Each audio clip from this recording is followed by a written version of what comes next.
Hi friends, welcome to Nindu's kitchen.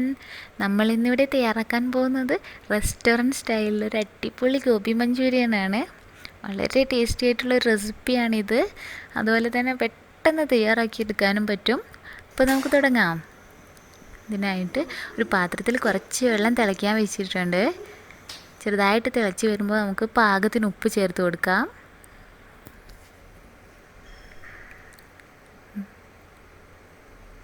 നന്നായിട്ട് തിളച്ച് വരുന്നുണ്ട്. അപ്പോൾ നമുക്ക് വൃത്തിയാക്കി വെച്ചിരിക്കുന്ന കോളിഫ്ലവർ ഇതിനകത്തേക്ക് ചേർത്ത് കൊടുക്കാം. ഒരു കോളിഫ്ലവറിൻ്റെ പകുതിയാണ് ഞാൻ ഇവിടെ എടുത്തിരിക്കുന്നത്.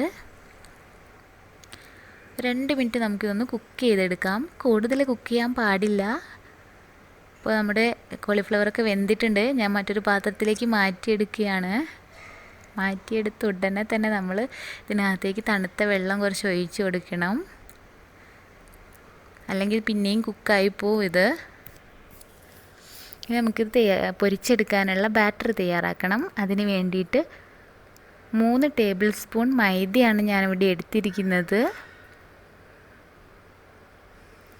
അതിലേക്ക് 1 ടേബിൾ സ്പൂൺ കോൺഫ്ലവർ കൂടി നമ്മൾ ചേർത്ത് കൊടുക്കണം. ഒരു 1/2 ടീസ്പൂൺ മുളക് പൊടി കൂടി ഞാൻ അതിലേക്ക് ചേർക്കുന്നുണ്ട്. അതുപോലെ കുറച്ച് ഉപ്പും ചേർത്ത് കൊടുക്കുന്നുണ്ട്.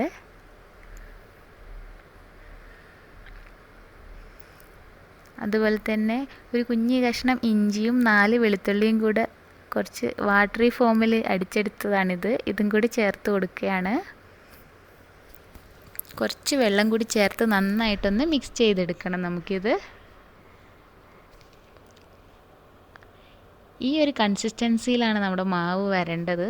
അടിപൊളി ബാറ്റർ തയ്യാറായിട്ടുണ്ട്.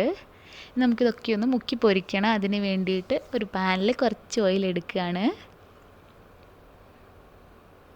ഇനി നമുക്കൊരു കോളിഫ്ലവർ എടുത്ത് നമ്മുടെ ബാറ്ററിൽ മുക്കി എണ്ണയിലേക്ക് ഇട്ട് കൊടുക്കാം.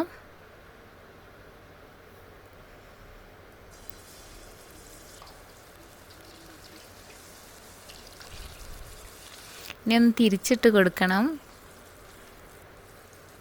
അധികം കരിഞ്ഞു പോകാൻ പാടില്ല. നല്ല ഗോൾഡൻ കളറായിട്ടുണ്ട്. നമുക്കിതൊന്ന് മറ്റൊരു പാത്രത്തിലേക്ക് മാറ്റിയിടാം. ഇത് ഇങ്ങനെ തന്നെ ചായയുടെ കൂടെ കഴിക്കാൻ നല്ല സ്വാദാണ്. പലരും ഇത് ചായയുടെ കൂടെ ഇങ്ങനെ ഒരു സ്നാക്സ് ആയിട്ട് തന്നെ കഴിക്കാറുണ്ട്. നമുക്കിത് ഗ്രേവി ആക്കി എടുക്കണം. അതിന് വേണ്ടിയിട്ട് നമുക്ക് കുറച്ച് എണ്ണ ഒരു പാനിൽ ഒഴിച്ച് കൊടുക്കുകയാണ്. അതിലേക്ക് ചെറുതായിട്ട് അരിഞ്ഞു വെച്ചിരിക്കുന്ന 2 വെളുത്തുള്ളിയും ഒരു കുഞ്ഞു കഷ്ണം ഇഞ്ചിയുമാണ് അതിലേക്ക് ചേർത്ത് കൊടുക്കുന്നത്. അതുപോലെ ഒരു പച്ചമുളക്, നീളത്തിൽ അരിഞ്ഞു വെച്ചൊരു പച്ചമുളക് ഇതിനകത്തേക്ക് ചേർത്ത് കൊടുക്കുന്നുണ്ട്. പിന്നീട് ഇതിലേക്ക് ചേർത്ത് കൊടുക്കുന്നത് മീഡിയം സൈസിൽ ചെറുതായിട്ട് അരിഞ്ഞു വെച്ചൊരു സവാളയാണ്. അതുപോലെ തന്നെ ചെറിയൊരു കഷ്ണം ക്യാരറ്റും ചെറുതായിട്ട് അരിഞ്ഞത് ഞാൻ ഇതിനകത്തേക്ക് ചേർത്ത് കൊടുക്കുന്നുണ്ട്. എന്നിട്ട് നന്നായിട്ടൊന്ന് ഇളക്കി കൊടുക്കുക. മുഴുവനായിട്ട് വാടിപ്പോകണ്ട, ചെറുതായിട്ടൊന്ന് വാടി വന്നാൽ മതി. പിന്നീട് ഇതിലേക്ക് ചേർത്ത് കൊടുക്കുന്നത് ചെറുതായിട്ട് അരിഞ്ഞു വെച്ചിരിക്കുന്ന നമ്മുടെ സ്ട്രിങ് ഒനിയനാണ്. കുറച്ച് മാറ്റി വെച്ചത് പിന്നെ ഡെക്കറേറ്റ് ചെയ്യാൻ വേണ്ടിയിട്ടാണ്. അതുപോലെ തന്നെ മീഡിയം സൈസിൽ ഉള്ള ഒരു ക്യാപ്സിക്കത്തിൻ്റെ പകുതിയാണിത്. അതും ചേർത്ത് കൊടുക്കുക. പിന്നെ കുറച്ച് മല്ലിയില അതും കൂടി ഇതിനകത്തേക്ക് ചേർത്ത് കൊടുക്കുകയാണ്. നന്നായിട്ടൊന്ന് ഇതായി വരട്ടെ. അപ്പോഴത്തേക്ക് നമുക്ക് ഇതിനകത്തേക്ക് 2 ടീസ്പൂൺ അളവിൽ ടൊമാറ്റോ സോസും 1 ടീസ്പൂണിൽ ഒരു ഹോട്ട് സോസും ഞാനിതിലേക്ക് ചേർത്ത് കൊടുക്കുന്നുണ്ട്. അതുപോലെ തന്നെ 2 ടീസ്പൂൺ സോയാ സോസും പിന്നീട് 1 ടീസ്പൂൺ വൈറ്റ് വിനെഗറുമാണ് ഇതിനകത്തേക്ക് ചേർത്ത് കൊടുക്കുന്നത്. പിന്നെ ഒരു നുള്ളു ഉപ്പിട്ട് കൊടുക്കുന്നുണ്ട്. ഉപ്പിട്ട് കൊടുക്കുമ്പോൾ നന്നായിട്ട് ശ്രദ്ധിക്കണം. കാരണം സോയാ സോസിൽ ഉപ്പുള്ളതാണ്. ഉപ്പ് കൂടിപ്പോകാനുള്ള ചാൻസ് ഉണ്ട്. ഉപ്പ് നോക്കിയിട്ട് പിന്നീട് നമ്മൾ ഇട്ട് കൊടുക്കാൻ പാടുള്ളൂ.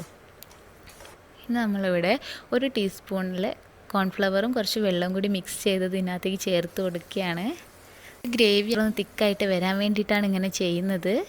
ഇനി ഇതിലേക്ക് നമ്മുടെ വറുത്ത് വെച്ചിരിക്കുന്ന കോളിഫ്ലവറൊക്കെ ഇട്ട് കൊടുക്കുകയാണ്.